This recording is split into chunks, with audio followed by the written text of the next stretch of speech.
Let's go over now to former homicide detective David Perry. Once again, he was listening along with us as well. You heard the OPP spokesperson there indicate that the reason that the Amber Alert was not issued was because the criteria of Tori's disappearance did not meet that of an Amber Alert. What does this tell you about perhaps what that criteria is? Should we be changing that criteria?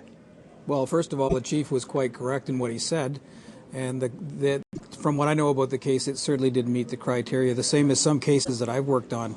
For me as an investigator, I always found that frustrating because I always thought that when Amber came to Ontario that it would be such a significant tool for law enforcement in cases like this. But in hindsight, we're sitting back here 42 days later, and the reality is that even if an Amber Alert went out, it may not and probably wouldn't have had an impact on this particular case.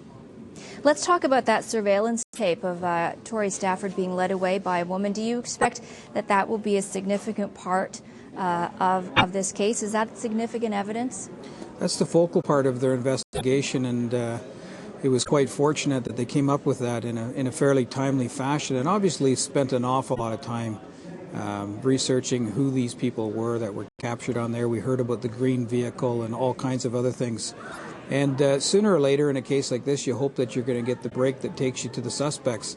And it would appear that's what's happened here in recent days or hours.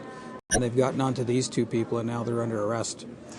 Now, again, we've been hearing here that the suspects may have been known to Tori Stafford's parents, and again, at this point, it seems unclear whether or not they knew that the child was, in fact, that of Tara McDonald and Rodney Stafford. But as far as advising parents, when you talk to parents, you know, you tell your kids not to talk to strangers, but what do you say to them about dealing with people that your parents may know?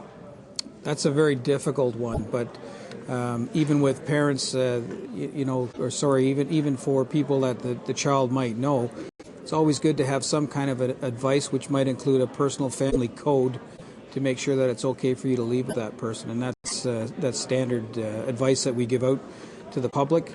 But could you have prevented this? Who knows? I mean, that's going to be a question that'll be answered sometime down the road.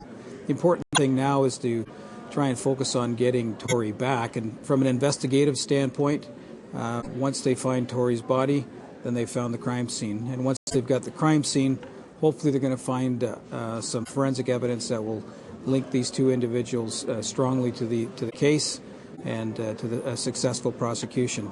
But they're only the alleged suspects at this point, but that's the way these things generally go. Now, you've had experience with cases like this in your career. What kind of toll does something like this take on a community? Well, it's a large toll, and I would say that this is going to impact this community for a long time, if not forever. Hopefully, Tori's name will never be forgotten in that community, and it's going to be a long time before they can put this behind them. When it happened here, even in a big city like Toronto, it grips the community in fear and anxiety and disbelief, because who could imagine that something like this could happen to a small child? Former homicide detective David Perry. David, thank you for that. My pleasure.